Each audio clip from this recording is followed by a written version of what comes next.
everybody. My name is B. Davies, and this is Paris Holland, and our other co-founder, Patrice Ray, and we're Hive Global Media. We are hosting our biggest Meta Monday yet tonight because it is not only Tech Week, it is also Fashion Week, which is why we're calling this Fashionverse, in case you missed that. So I hope you all dress to impress, if not IRL, in the Metaverse.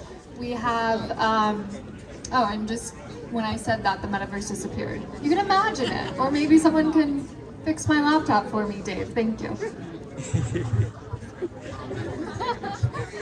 And joining me are partners who made this possible. We have Nico Farah, we have Joey Lee, and we have Ope. And I'll let them introduce themselves in a minute, but I just want to say thank you once again to our venue, the Viceroy Hotel, who let us pack this place up with a bunch of techies and fashionistas tonight. And Laurel and Jose from Startup Starter, who got us this venue.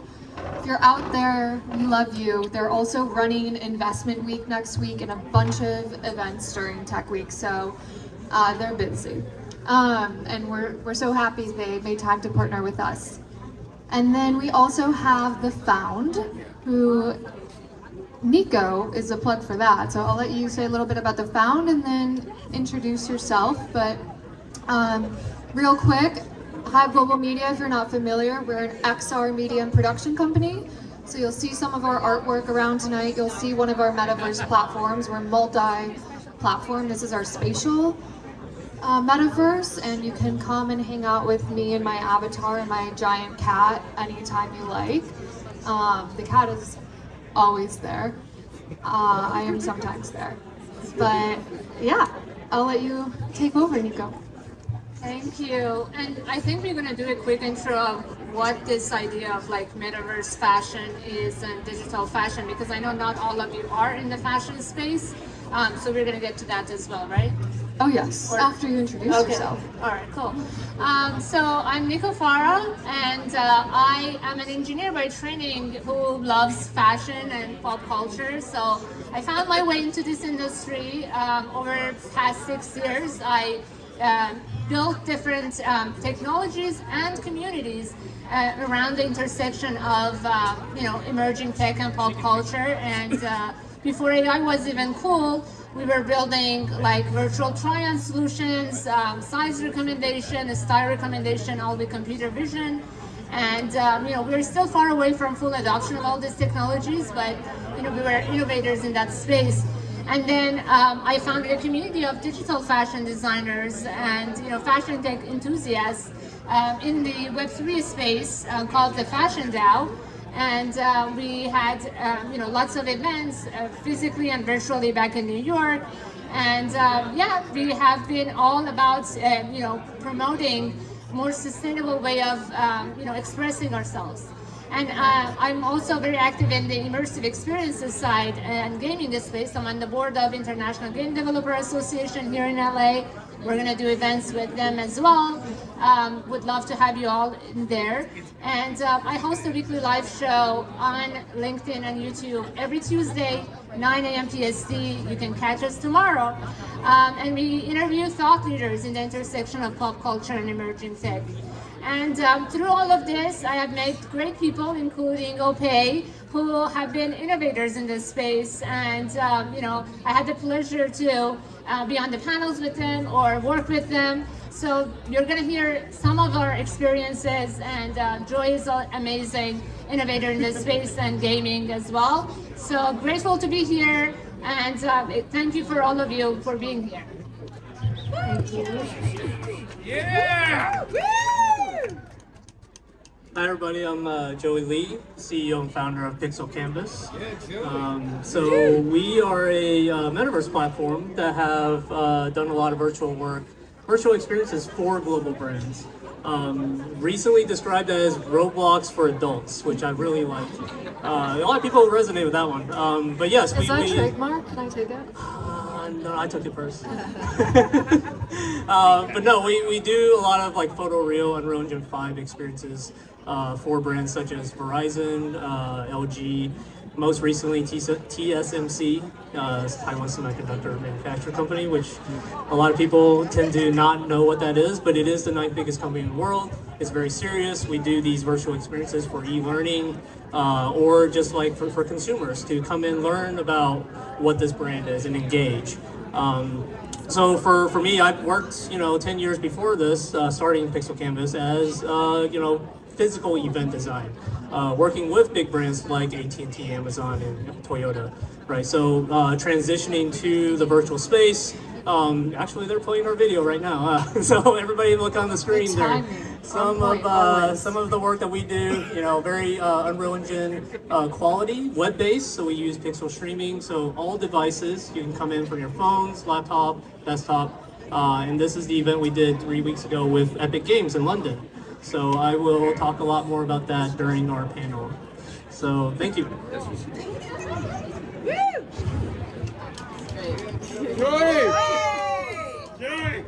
Ope. Yes. Hello, everybody. My name is Ope, and I. Wow, this sounds so interesting. The mic. Anyway, yeah. My name is Ope, and I am a like many people who have discovered.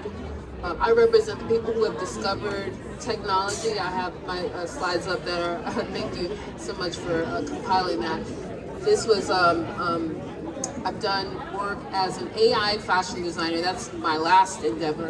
But it started for me discovering the metaverse as technology, as a fashion stylist, and then figuring out how these things would work for what it is I do. And what I started to do was just share the information that I was learning, teaching it, and it became a shared thing until when generative AI took off.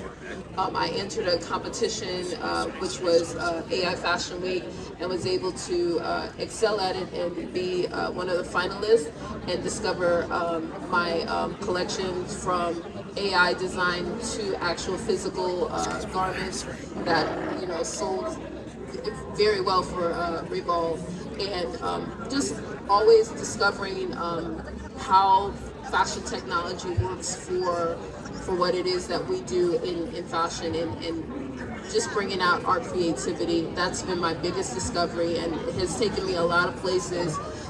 It started just from just having an enthusiasm to learn metaverse technology, and has taken me so far all over the world, and being able to actually, as a fashion stylist, realize an actual fashion collection, from being a novice in that to big discovery. So I think thank you all for allowing me space to share, that we are all creative individuals, and the technology pushes us forward and helps us discover more ways to embrace, our creative side.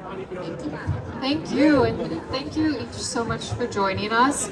I can't wait to hear your perspective. We have a few questions prepared, and first an intro. I know I said this was about the intersection of technology and fashion, but what does that mean, and what does that mean for us who specialize in XR fashion? So instead of answering the question myself, because that would be too hard, I'm going to make you all answer that from your perspective, starting with Nico, and then we'll go down the line. Before I get started, I would appreciate if the folks in the back keep it a little bit down so we can hear the conversation. Thank you so much. So if you are new to this concept of digital fashion, or all of these topics, I know Metaverse doesn't have a good reputation anymore, so I'm going to very quickly explain. But we are all spending a lot of our time digitally. We all have some sort of social media or social presence. So why do we need to wear more physical clothing? That's the big question that drove me into this space. So we can wear digital clothing in our digital experiences, which are becoming more and more prominent in our lives.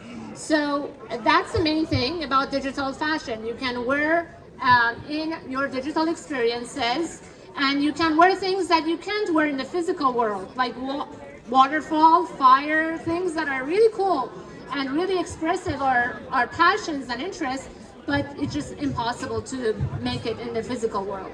And then it's an opportunity for accessibility and democratization of this space. Talented creatives like Ope, if they wanted to get into the fashion industry and make their own line, previously it was so much harder. So this is such a great opportunity that they can directly, use these technologies to bring their ideas to life and then get access to the communities that can actually purchase this and use it. And it could be both physical and digital. And then what is the purpose of the metaverse and the gaming side is like, we're all doing great events right now, but it's not accessible for everyone. How can we expand this social fun interaction that we all are having to people that may not be physically here? So it's not a replacement, it's the next best thing to what we currently have. That I hope that is a good overview, but I would love to hear what you guys want to add. It's also a good transition to the virtual space. Yeah, so with our avatars, we actually started our first iteration of Pixel Canvas Metaverse with first person. So there was no avatars. It was very corporate. That was kind of our clientele. But at some point, it really, the trend did build up to where everybody did want their Ready Player Me's, that's what we use actually, Ready Player Me avatars, where they've done a great job of being interoperable among many metaverses. So for us, being able to have a login already, you can just jump in and select your closet of things that you already picked out, right? So these are things that we found it is trending, and there are ways where you can brand your Ready Player Me avatars, right? Your hoodies, your whatever you're wearing to a certain brand, and we're all about brands. We want to empower the brands and showcase it and show it off in the metaverse in our events, right? So yeah, it is definitely trending upwards. MetaHumans is what I preferred because our metaverse is very photoreal. We do have clients that want to showcase their products. We do have automotive, I can't reveal yet, that are just like photoreal, showcases, but also just branding your avatars. And I think Ready Player Me's tend to be a little bit disconnect with our environments. It's a little bit too real, and then you throw in like a cartoony thing in there. But it's flexible. We do, we can do Roblox if we want. But at the end of the day, it's not really leveraging the power of Unreal 5. An example of that's a Ready Player Me avatar up on the projector. Those are compatible with your platform, with Spatial, with a lot of platforms right now. And that's more realistic than the Roblox avatars Joey's talking about, but things will get more and more photorealistic, as we say. Yeah, and how many people here tonight? How many people actually have had an avatar already somewhere? Right? Okay. I was just trying to gauge. Okay, so the thing is like when I first started to discover these things, the first thing, especially those of us that are really into fashion, it's so important how you appear in a different metaverse space, and I see everybody here is like fantastically dressed and different beautiful outfits. And the thing is if you're in a metaverse space, the most amazing thing was that you could wear something that was, you could wear waterfalls, or you could wear clouds, or you could, of course people, the first thing they do is they default to wings or whatever, right? But the thing is we have limitations of physicalities, but if you're inside of a metaverse space, you can appear as anything you want. And that's the question. If in these kind of spaces you wanted to appear to be different, or to be who you really wanted to be, what would you do? How would you look? What would you put on? And so that was the first discovery, and that was an amazing discovery, was, what would I put on, and what would I wear? And, also what color would, what colors would I involve? And I remember how you show up is so instrumental. I remember going into Horizon when it first started, and there were a lot of children there. And so I had pink hair, and I had pink eyes, and I had like all kinds of, wild, imagined outfit. And the kids, this is the thing, Gen Z was showing up in t-shirts and shorts. Inside of their metaverse mind, that's what they were wearing. And so they were like, well, who is she? Is she Nicki Minaj, or what's going on with her? It's so interesting to see how you appear and how people take you, and how fashion is actually, even in these spaces, even if you were to appear as a cartoon, or if you were to appear as a metahuman, like, it's very meticulous, our attention to what it is that we want to wear and how we show up. So how we're showing up in these spaces is just as important as how we show up in the spaces, like how everybody is showing their identity and who they are. I remember there was one time we had a situation, because I was doing a lot of metaverse touring and going to different spaces, and then we had these people who attacked us in the space, and so everybody was like, well, who do you think did it? And the thing is like, in the space, they were like, oh, that guy is wearing a trench coat, so maybe he did it. Or maybe it was this person because this person is clear, because inside of a metaverse space, you could be anything you want. But it was like these guys who were wearing like plain plaid t-shirts, shirts, that, there was even that judging of people inside of a space that was like virtual or whatever. And again, to his point, that you can appear to also be very focused and look just how you look in real life, or you could be a cartoon version of yourself, or you could be a dinosaur, or you could be, there's so many possibilities, but all of that is still clothing, right? And so the experience that we have as people going into these spaces is exponential, because we can be and look like anything we want to look like. And we have these experiences. You can experience it from a very tactile, or you could jump into it, or you could wear it as what we call augmented reality, and we could experience it. We're already doing it if we're wearing filters. Like, if you're already wearing a filter, you've already gotten into that augmented reality version of yourself. But now you have the opportunity, and hopefully we'll start to see that with the glasses. You'll get the glasses, and then I can see, like, the different outfits that maybe somebody has invested. Nobody else can see that, or whatever way we want to do that. But augmented reality and virtual reality spaces are giving us more opportunities to explore fashion and discover more about ourselves as it pertains to fashion. Like, you wouldn't even realize how into these things you get once you start getting dressed. Sorry. Thank you. I mean, I think we just covered questions 1 and 2 that I was going to ask. So, and I know we all just want to party. Don't worry, we will till 10 p.m. and then we won't. So I want to get to the important hot button issues in the digital fashion space. But do we first feel comfortable? Like, do we get it? Here are some examples for those of few of you in the front. These ones Paris created. Hey. Paris is like, she creates everything for Hive. She created the Metaverse over there. Yeah, shout out to Paris.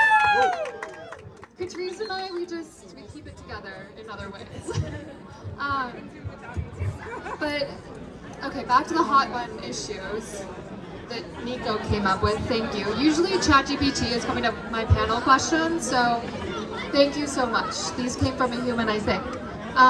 Nico's perfect, so you never know. She might be a robot, off-market robot. Okay, what are some challenges that you've experienced in the XR fashion space? And I want to start with you from a technological perspective, Paris. Well, people have unreal expectations of a very new emerging technology. So we have the ability to do a virtual try-on. We have the ability to augment reality and create metaverses. But the hyperrealism only goes so far at this particular moment. It's not as hyper-real as some people would expect it to be. Which I don't think is entirely a bad thing, because not everybody wants hyperrealism. Some people do want more of a stylized cartoon anime, painted, whatever. You can have any of that, really. But I think that at this particular moment, because it's such a new technology, we are not at the level where if I go in front of an AR mirror and put on an AR filter, it doesn't appear that I am literally wearing a garment. And I've gotten deep down the rabbit hole and trying to figure out how to get it to that point. Sasha, wherever you are, both of us, we're obsessed with that, so he knows the struggle. Which is what is the biggest thing that I would like to see as far as augmented reality goes. I would like the virtual try-ons to get to that point to where it looks like I have a different shirt on. It looks like I have an entirely different outfit on. But at this particular moment, it's still a little more video game-ish, I guess is the word I would use. I just want to add, or the ones that are really good, you have to like take 360 video or image. So there's just barriers. You got to do the scans and that kind of thing. So, and that's not easily accessible to the average person. They're like, how do I do that? I don't know how to do that. Or they're not used to it. It's a change of consumer habits. Yeah. But I think if we get it to that level, it would be a good way to be a little more sustainable instead of mass producing. Well, we're getting into it. Instead of mass producing right away, you know, you have the ability to try that garment on, you have the ability to see how it fits on your body, and then you can determine whether you want to actually buy a physical copy of it, or maybe you don't, and you just want to put it on your avatar, or you want to do both. I mean, really, that's the point, and it's to get to the level of where we're not mass producing and doing fast fashion so quickly. So, yeah, go ahead and continue, Nico. So on the high level, I'm going to tell you the challenges is one, adoption. The fact that a lot of folks are still not aware of these technologies is sad because, you know, these technologies are not new. Augmented reality, virtual reality, all this existed for so long. It's not perfect, but it existed. But it's just that, unfortunately, there's a disconnect between the tech world and the fashion industry. And so most of the folks that are building in the tech space are disconnected, don't know much about fashion. And the folks that work in fashion, they don't know much about tech. So that was the kind of my purpose of bridging this gap. And that's why we don't have as much adoption. So a lot of these virtual try-on technologies may look fine on the paper, research papers, but in actual reality, if you talk to a fashion expert, they're like, no, you're not taking into account a lot of other info about the garment and so on. So there is that, and then like change of consumer habits for making them to take pictures of themselves or make an avatar, or all, even though these are fun, but we're not used to it because this is not how we are used to shopping. So, and then the other part is like the overall adoption in the industry, because this industry is very old-fashioned and tech has been, you know, not top of the mind. We also see that they don't have very strong tech departments. So the only way to get in is to working with other agencies or companies, tech companies, and those things go very slow. So that's where we are. But thanks to, you know, all the folks on the panel and some of you, we're getting closer and closer to that reality where things can be more of a reality. Yeah, so I think I have a lot of thoughts on this topic because I do get a lot of client requests that are asking for unrealistic things just because they saw the movie Ready Player One. Right, so we have we're it was at 2050 for that movie. I think we have about 25 more years to go for that. So number one, you know, the VR glasses, you know, I think Zuckerberg is probably the closest that we're getting. It's you know, the Orion, I think that's what's called, Orion. That I think is getting there where people do want to wear it in public. I think nobody wants to wear ski glasses on, you know, for 12 hours a day. And number two, online multiplayer. I think that's the one that I get a lot from my clients is, hey, can I get 100,000 people on my Metaverse just because it's more than a stadium? No, like your biggest MMORPG online games, that's, you know, they're doing hundreds of people in the same server, and we do matchmaking, right? So you scale instance servers. Right. And number one, yeah, the Bored Ape Yacht Club, they're Outer Worlds, right? They did 8,000 concurrently. It looked like ants, right? Like you don't even see your own character. So is that a good experience? No. There's probably a reason why video games has been around for 30 years. We've probably figured out that's not the best experience. You do want a party of 32, 64, so you can actually see your friends, you know, healing them or tanking. That's the kind of stuff that has been proven. So we're not going to change the, 30 years of research of how a gaming experience. At the end of the day, that's what a metaverse is leveraging. We're using a game engine. We're using the user, UI UX that's been developed. So to say like, let's mimic the world and have 100,000 people in a stadium to watch the, Taylor Swift concert in the metaverse.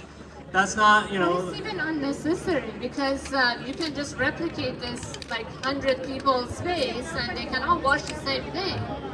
But can you really interact with 10,000 people at once? Not even. They'd rather be NPCs, right? They'd rather be NPCs. That's the thing so we can do that. We'll do NPC AI avatars everywhere. So again, this is the disconnect between the tech and what's actually is needed in the physical world. So think about like, okay, so you guys are here right now. Are you gonna say, hey, I'm gonna meet 100 people. Hey, how are you? How are you?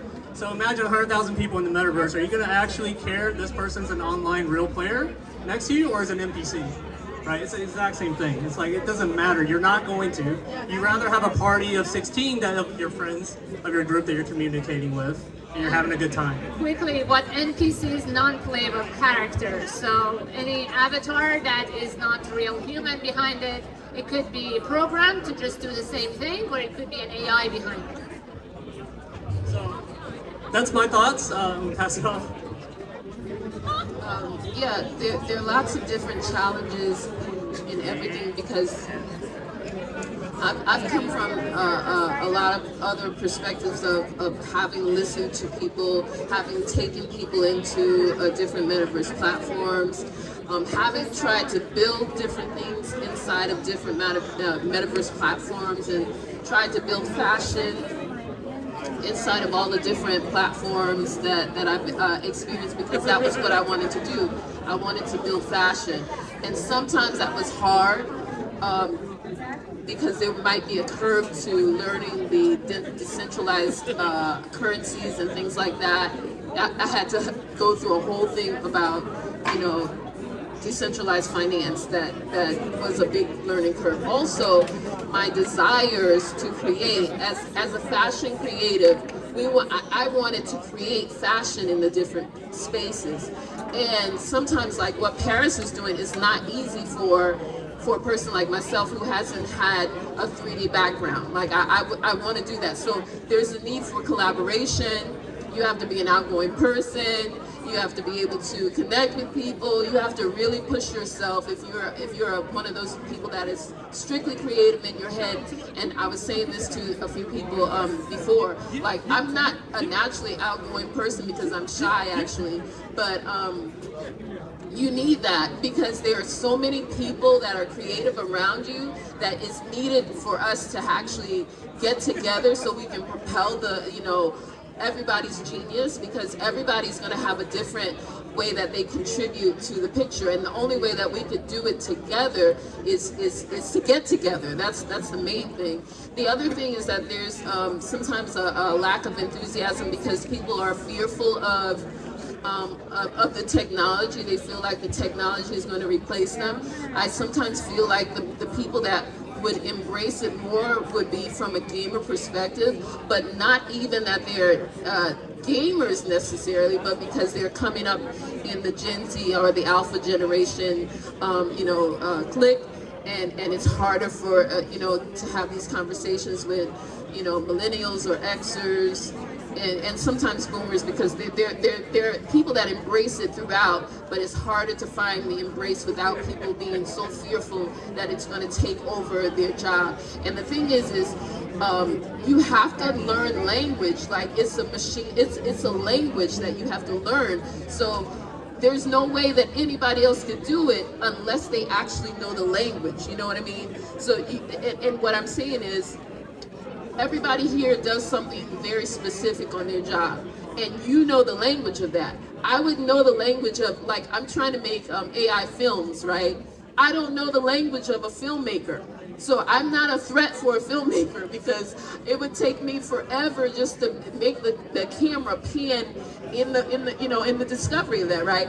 And people feel like, oh, you're making AI films. I really don't know what I'm doing. I'm just making something look cute, and I'm making it like, if it zooms in, it'll zoom in, but I don't have the language. What I do have language for is fashion design. I'm able to create in fashion. So it's trying to get people to understand that you would be the best person to do what it is that you're doing, not someone else. In what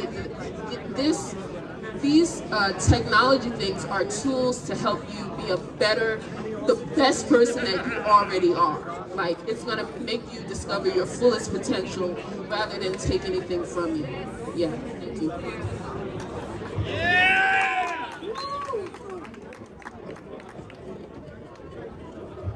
Okay. So our next question for you three, since you made amazing points, how do you see XR contributing to sustainability and inclusivity at this point?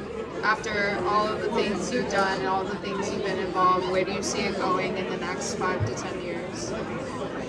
I think Ope can speak to the inclusivity part because she's done great work on that. But on the sustainability side, again, it goes back to two things. One is on the production side.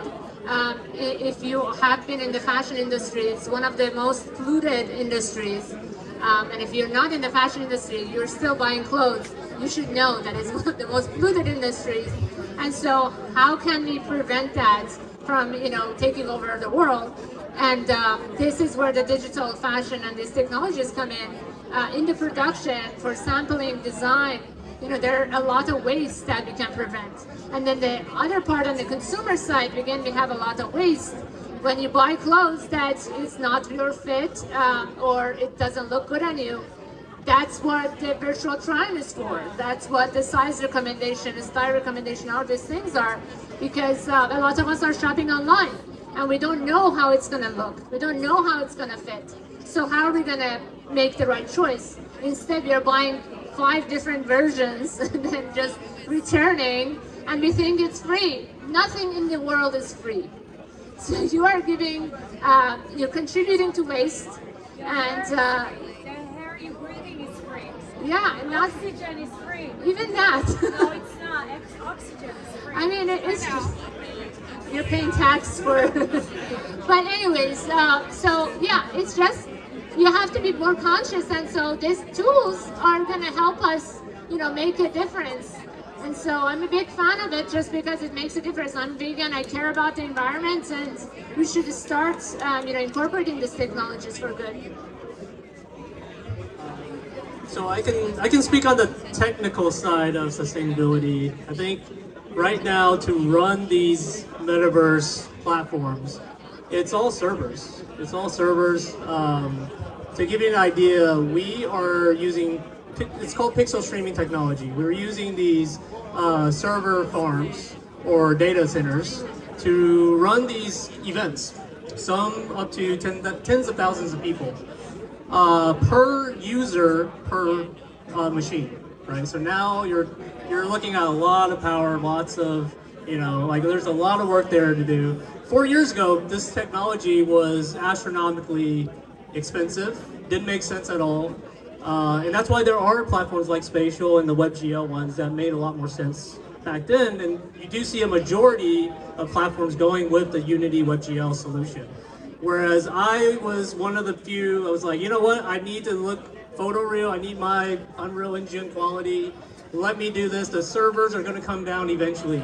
Fast forward to today, I do believe that was the right decision. You look at all the servers that are being scaled, the GPUs from AI, scaling all these server farms very quickly. Naturally, the costs are coming down. So even Epic Games, they went all in on pixel streaming. They knew that they dropped HDMI support. They're like, this is the future. We're going to stream everything on these server farms. But sustainability-wise, can you imagine how many servers we would need to have 100,000 people concurrently? right, online. So these are kind of the questions that, I'm not the hardware guy, but I do work with a lot of the supply chain like TSMC, NVIDIA, all the way down, Supermicro. They are figuring it out, right? They are, the hardware needs the software to showcase what they're doing. And that's where we come in. We want their hardware to go faster and better, more users, more servers for us. So this is a constant back and forth that I think it requires both to scale this for the future. Yeah, so I can speak on both ends. I did a project with Walmart a couple of years ago, well, like maybe 3 years ago, and it was their virtual Tryon. They had they still have it right now, a virtual Tryon closet. And what it was is, we worked with, I cast like all these like 50 women of all sizes, starting from 0 to like, I think we went up to size 24. And then we took pictures of their bodies, right?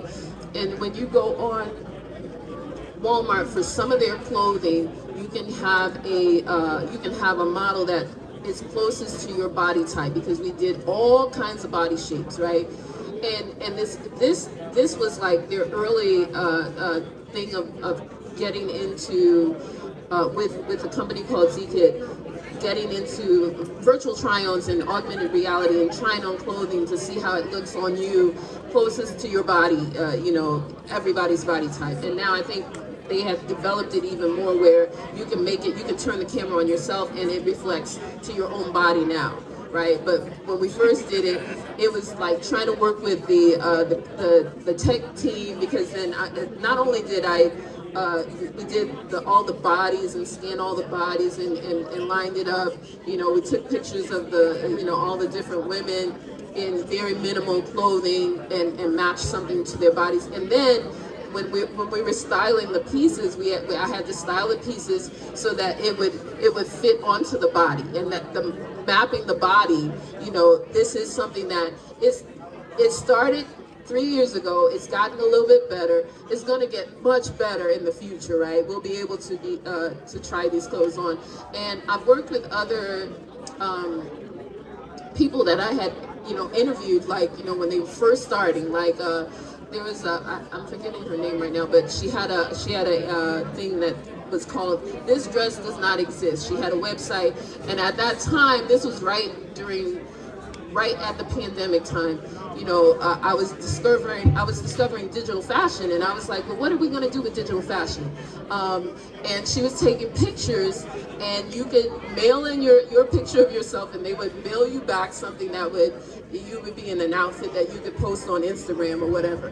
That has gotten way better now, and there are websites, there are different people that you can go to and get a virtual try-on. And even I had gotten, later on, once we got into generative AI, I started experimenting with, taking people and then putting them in clothes. Like I started with Ice Spice. Actually, I started with Whitney Houston, and then it got better with Ice Spice, right? But I'm just saying that it's getting better and better, and it's almost undetectable now.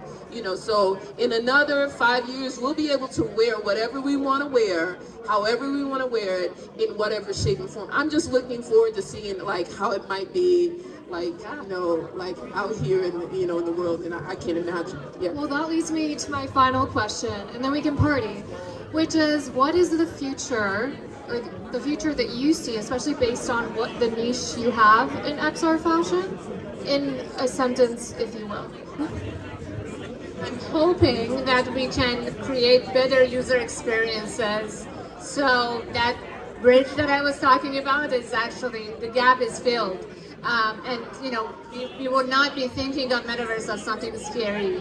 It would be just another thing like social media. So I think the evolution of internet. I think right now, Web 2, very flat, 2D websites, 45 seconds per website is the user average. I think if we move into the 3D internet, where the technology is opening that, and that's really our vision, is how do we bring all these brands to have an interactive and engaging website experience for all their consumers. that can be accessed from all devices. And we are here. I think we are here with a solution right now. It's still early, but you know the cost is inevitably going to come down. The technology will always get better, you know, and it's inevitable. It's going to head that. Yeah, I'm just looking forward to seeing what we can wear in the future, like how that would be and like, you know, what that would look like. I'm going to keep it real simple because I could go forever. All right, thank you. I think we all could. Paris, any final thoughts? Honestly, I agree with what you're saying. I'm curious to see where fashion will go, and then also just seeing how things become just the norm, I guess, you know. What are you wearing physically today? What are you wearing virtually? You know, I think it's fun. It's fun. I mean, just dress up. We're playing dress up, and it's the funnest way. Okay, we can take one question. This better be the best question you've ever asked in your life. Oh, did I make it intimidating? Shoot, that wasn't on purpose. I wasn't trying to wrap this up. I have a comment. Well, good. Is it the best comment you've ever made, though? It's a good comment. Okay, come into the mic. Hi, I'm Adari. So I used to own a few fashion companies.